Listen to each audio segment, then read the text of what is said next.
नमस्कार. लक्षवेधीच्या या भागामध्ये आपल्या सगळ्यांचं स्वागत. मी प्रसाद काथे. मुंबईतून मराठी माणूस का हद्दपार होतोय या मुद्द्यावरच्या चर्चेच्या दुसऱ्या भागात आपल्या सगळ्यांचं स्वागत. चर्चेच्या शेवटच्या मगाच्या टप्प्यामध्ये आपण ज्या गोष्टीचा उल्लेख केला त्याचा एक छोटासा उदाहरणादाखल उल्लेख करतो. शिवसेना जेव्हा बाळासाहेब चालवत होते त्यावेळेला बाळासाहेब ठाकरेंच्या समर्थकांची घोषणा असायची, मुंबई आमच्या हक्काची, नाही कुणाच्या बापाची.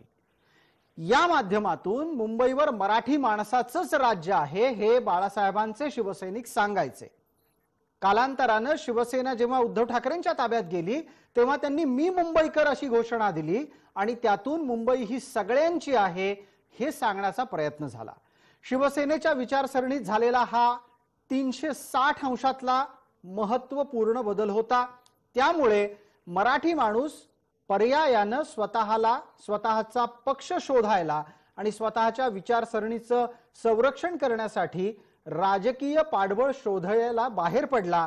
तेव्हा त्याच्या समोर वेगळ्या विचारांची आणि विषय बदललेली शिवसेना होती. आपल्या सोबत या निमित्ताने चर्चेला असलेले मान्यवर कोण त्यांचा आपल्याला पटकन परिचय करून देतो. आपल्या सोबत राजकीय विश्लेषक सचिन धांजी आहेत, मनसेचे कडून हेमंत कांबळे आहेत, भारतीय जनता पार्टीच्या कडून आपल्या सोबत गणेश खंडकर आहेत आणि उद्धव गटाच्या कडून आपल्या सोबत संजय मोरे आहेत.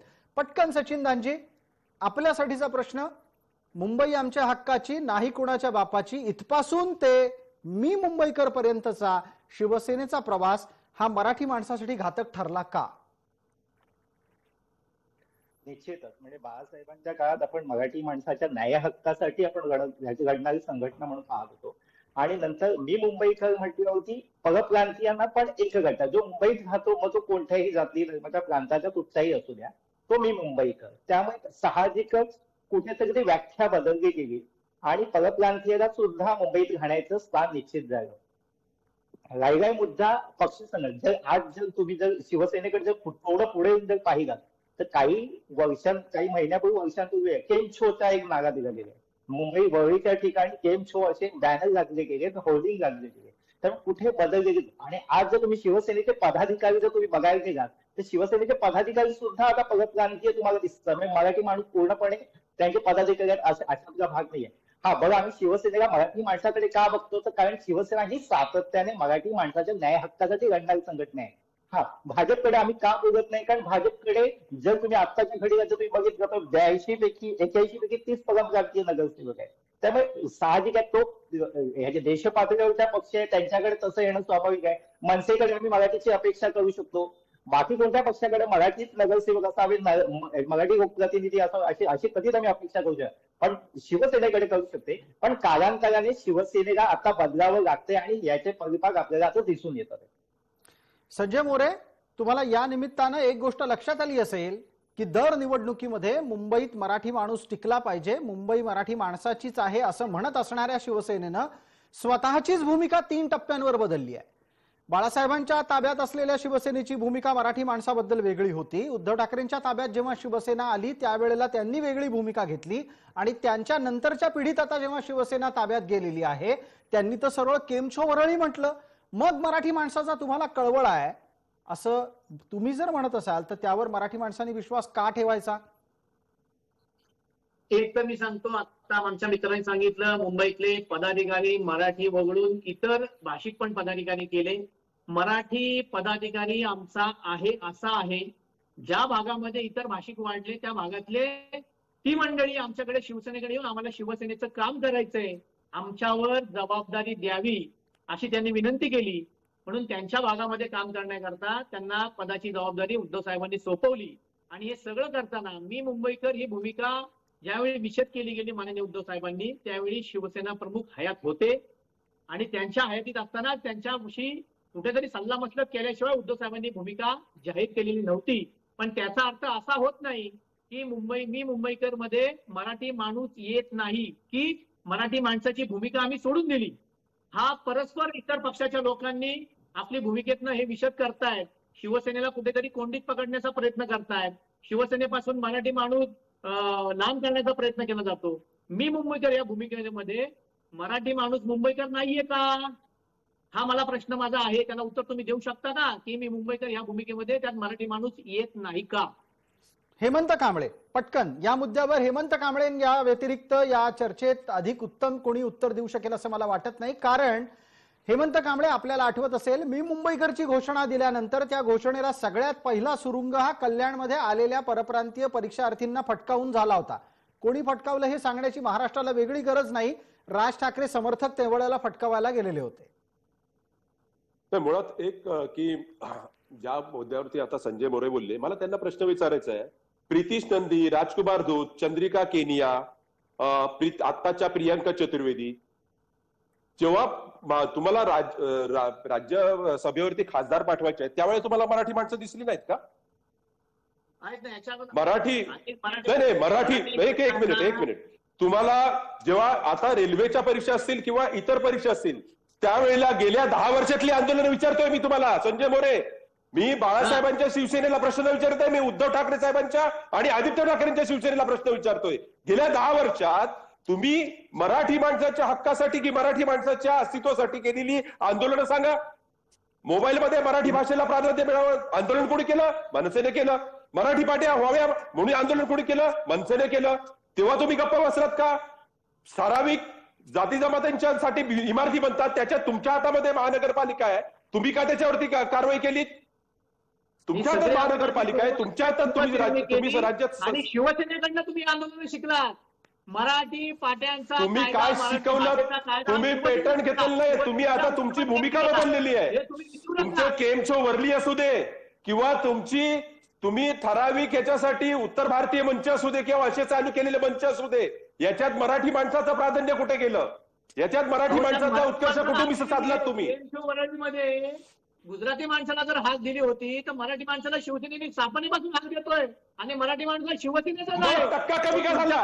मग टक्का कमी का झाला? तुम्ही त्याला तुम्ही फक्त वडापावच्या गाडीवरती उभं केलं. तुम्ही त्याला फक्त वडापावच्या गाडीवरती उभं केलं. शिव वडापाव, शिवहार योजना, शिवभोजन थाळी, ही भूमिका तुम्ही तुमच्या लक्षात घेण्यासारखी आहे. थोडा विचार करा. केएमशो वरळीमधनं मराठी माणूस दुखवला गेला असं तुम्हाला का वाटतं? त्यातनं तुम्ही दुखवला गेलात का? केएमशो मराठी भाषेला प्राधान्याचा तुम्हाला केएमशो वरळीची तुम्हाला केएमशो वरळीची तुम्हाला कॅम्पेन का करावी लागली? मग त्याच्यावर एक आहे की मुंबई, मी मुंबईकर ही कॅम्पेन कोणाची होती? ही कशासाठी होती? संजय मोरे तुमच्या लक्षात आणून देतो मी. रंगशारदामध्ये त्या वरळीमध्ये म्हणणारी गुजराती बांधव असतील त्यांना आदित्य साहेबांनी हात दिली असेल, त्यांच्या प्रश्नांची जाणून घेण्यासाठी जर ते हात दिले असेल तर तुमच्या पोटात दुखण्याचं काही कारण नाही. संजय मोरे एक मिनिट पण संजय मोरे हाच तर खरा कळीचा मुद्दा आहे ज्याच्यावरचं उत्तर तुमच्याकडून येत नाहीये. बाळासाहेबांच्या ताब्यात शिवसेना होती त्यावेळेला तुम्हाला इतर कोणाचीच गरज नव्हती. नंतर मुंबईत असं काय बदललं की तुम्हाला केमछो वरळी म्हणावं लागलं, मी मुंबईकर म्हणावं लागलं? मी मुंबईकर आणि केमछो वरळी या दोन्ही घोषणा ही शिवसेनेकडून दिलेली कबुली आहे की मराठी टक्का मुंबईतून कमी होतोय? संजय मोरे मान्य करणार आहात? ज्याप्रमाणे संजयजी बोला. आता 90च्या काळामध्ये पटेल सुद्धा ऑटो रायडरचे आले होते की अगदी आणि ती खासदारकी राज्यसभेत कोणाला कशी दिली गेली त्याच्या वेगळ्या वेगळ्या कहाण्या आहेत. संजय मोरेंकडून आपण उत्तर अपेक्षित केलं होतं, ते बोलता बोलता थांबले. संजयजी त्यावेळी मी तुमच्या इतकं माझं वय नाही आज की 1980 मध्ये काय वयस्कर नाही हो संजय मोरे, तुमच्या वयाचा आहे प्रसादजी. तुमच्याकडे बघून कदाचित त्यांचा गैरसमज झाला असेल. संजय मोरे तुम्ही आणि गणेश खंडकर एकाच वयाचे आहात. मुद्दा फक्त थोडा इतिहास लक्षात ठेवण्याचा आहे. मी मुंबईकर आणि त्याच्याच बरोबर केमछो वरळी या दोन्ही घोषणा या शिवसेनेची कबुली देणाऱ्या होत्या की मुंबईतून मराठी माणूस हद्दपार झालेला आहे. सचिन धानजी आपलं राजकीय निरीक्षण यावर अपेक्षित करतो. 1 मिनिट आहे. नाही मला विषय नाही बघ का कशावर. जी मी प्रश्न मगाशी जो विचारला तो ऐकायला आलाय का? हो आलाय. बिलकुल. ज्या पद्धतीनं शिवसेनेनं आपल्या घोषणा बदलल्या त्यातून एक प्रकारे कबुलीच दिली की होय मराठी माणूस मुंबईतून बाहेर गेलाय आणि आता आपल्याला मुंबईत मराठी माणसा व्यतिरिक्त इतर मराठी व्यक्तींची म्हणजे बिगर मराठी माणसांची मतं लागू शकतात. नाही, निश्चितच. कारण ज्या प्रकारे शिवसेनेची बदललेली परिस्थिती जर आपण पाहिली तर त्यांनी महाविकास आघाडी ज्या दिवशी केली त्या दिवशी त्यांना कळून चुकले आहे की मराठी माणसावरती अवलंबून राहून आपण निवडणुका जिंकू शकत नाहीये. म्हणून त्यांना काँग्रेस आणि राष्ट्रवादीची युती म्हणजे आघाडी करावी लागली आहे. आणि साहजिक ज्यावेळेला आपण ह्या दोन पक्षांसोबत जाणार त्यावेळेला इतर प्रांतीय मतं जी आहेत ती आपल्याकडे ओढू शकतो. येणाऱ्या महापालिकेच्या निवडणुकीत सुद्धा ही मतं त्यांना निर्णायक ठरू शकतात. मराठी मतांवरती ते कॉर्पोरेशन मध्ये निवडून येऊ शकत नाही किंवा आपला भगवा झेंडा पुन्हा फडकवू शकत नाहीये. त्यांना काँग्रेस किंवा यांच्याशी आघाडी करावीच लागणार आहे. सचिन दानजी, एका अत्यंत महत्वाच्या मुद्द्याला आपण उपस्थित केलं, धन्यवाद त्यासाठी. आणि त्यानिमित्तानं पुढचाही प्रश्न तुम्हाला, ज्याच्यावर आपल्याला या चर्चेच्या शेवटच्या टप्प्यामध्ये इतरही राजकीय मान्यवरांची मतं घ्यायची आहेत. तुम्ही असं म्हणालात की शिवसेनेला हे लक्षात यायला लागलं होतं की हळूहळू मराठी माणूस आपल्या हातून निसटतोय. त्यांनी बिगर मराठी मतांकडे आपला मोर्चा वळवला. अहो, त्यांनी मवियामध्ये जाऊन बिगर हिंदू मतांकडेही आपला मोर्चा वळवण्याचा प्रयत्न केला आणि यानं जास्त नुकसान कोणाचं झालं? नाही, शिवसेनेकडे आपण कायम हिंदुत्ववादी पक्ष म्हणून ज्वलंत हिंदुत्वाचा पुरस्कार करणारा असं त्यांची ती ओळख आहे. हे मला मान्य आहे. परंतु काही गोष्टीमध्ये त्यांनी ते या दोन पक्षांकडे गेले आहेत ते कुठेतरी परप्रांतीय मतं आपल्या झोळीत टाकण्याचा प्रयत्न करतात. साहजिकच हिंदुत्ववादी जी मतं आहेत ती त्यांच्यापासून दुरापास्त होणार हे 100% खरं आहे. आणि ही मतं कालांतराने जी हिंदुत्वाचा पुरस्कार करणारे जे पक्ष आहेत, मी कोणत्या पक्षाचे नाव घेऊ इच्छित नाही, परंतु त्या पक्षाकडे ती जाऊ शकतात. गणेश खंडकर, थोडक्यात काय, गाढवही गेलं ब्रह्मचर्यही गेलं ही एक म्हण आहे आणि ती म्हण म्हणूनच इथे लक्षात घ्यायला हवी. अशी अवस्था झाली आहे का? थोडक्यात मराठी माणूसही गमावला आणि हिंदूही मतदार म्हणून गमावले. बघा प्रसादजी, काय बदल झालाय ते तुम्हाला सांगतो.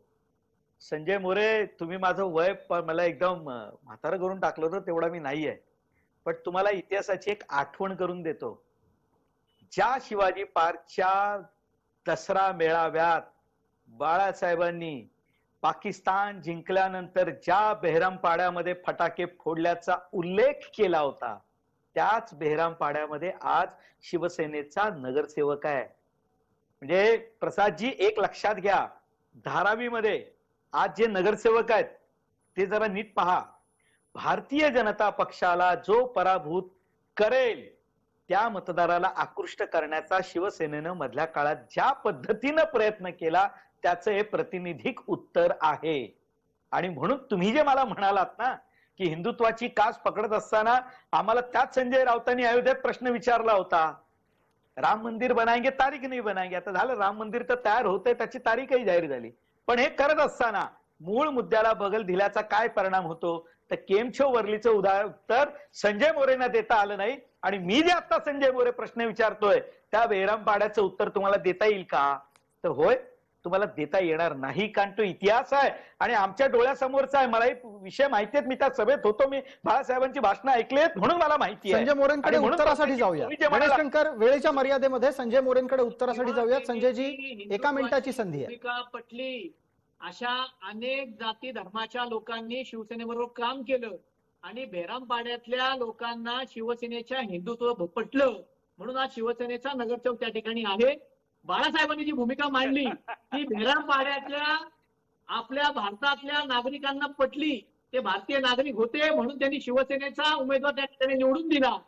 ती बाळासाहेब ठाकरेंनी मांडलेली भूमिका, ज्या पाकिस्तान गाजिन्या लोकांनी फटाके फोडले अशा लोकांना बाजूला करून शिवसेनेचा भगवा अशा या बेहरामपाड्यामध्ये फडकवण्याचं काम तिथल्या लोकांनी केले. ही सन तुमच्या मनामध्ये कायम सतत राहिली की भारतीय जनता पार्टीचा नगरसेवक अशा भागामध्ये कधी निवडून आला नाही. पण प्रखर हिंदुत्ववादी जी शिवसेना आहे अशा शिवसेनेचा उमेदवार बेहरामपाड्यामध्ये सुद्धा निवडून येऊ शकतो आणि इतर परप्रांतीय लोक सुद्धा शिवसेनेत येऊन निवडून येतात याची भीती या ठिकाणी सर्व पक्षीयांना वाटू लागली आहे. याच्यावरचं एक उत्तर आपल्याला मनसेकडून घ्यायला हवं. आपल्याला मनसेकडून याचं उत्तर अशा पद्धतीनं लागेल की त्यांना सांगावं लागेल, संजय मोरे म्हणतात बिगर मराठी बिगर हिंदू माणूस हा शिवसेनेच्या चिन्हावर निवडून येऊ शकतो, याची भीती इतरांना वाटतेय. गणेश खंडकरांनी हसून तो मुद्दा नाकारलेला आहे. मनसेचं उत्तर काय? मनसेला याची भीती वाटतेय का? नाही कसं आहे, मुद्दा आता संजय मोरेंनी सांगितलं की इतर प्रांतांची जी मतं आहेत त्यासाठी त्यांनी केलेले ते ऍडजस्ट. मग पांडुरंग सकपाळ त्यांचे तिकडे अजानसाठी स्पर्धा भरवतात. तुम्ही छठपूजेसाठी अगदी राजकीय गोतावळे उभे केलेत, त्याला मनसेने विरोध केला. यांना भूमिका वारंवार, मग केमछोवरली असू दे, मी मुंबईकर असू दे, अजानची स्पर्धा असू दे, फक्त सत्तेत येण्यासाठी ज्या ज्या ऍडजस्टमेंट करायच्या त्या ऍडजस्टमेंट शिवसेना करते. आणि 100% राजकारण, 80% समाजकारण आणि 20% राजकारण हे बाजूला ठेवून 100% राजकारण करण्यासाठी मग काँग्रेस राष्ट्रवादीवर सोबत जायचं, मग अजान स्पर्धा भरवायची, मग उत्तर भारतीय मंच काढायचे. तुम्ही मुंबईकरांना, तुम्ही फक्त मुंबई आणि पुण्यातल्या किंवा नाशिक मधल्या ठराविक टक्क्यासाठी 12 कोटी महाराष्ट्राच्या मराठी जनतेवरती का अन्याय करताय? तुम्ही त्यांना का वेठीस धरताय? तुम्हाला सत्ता मिळते. कसं आहे की राक्षसाचा जीव पोपटात आणि शिवसेनेचा जीव मुंबई महानगरपालिकेत.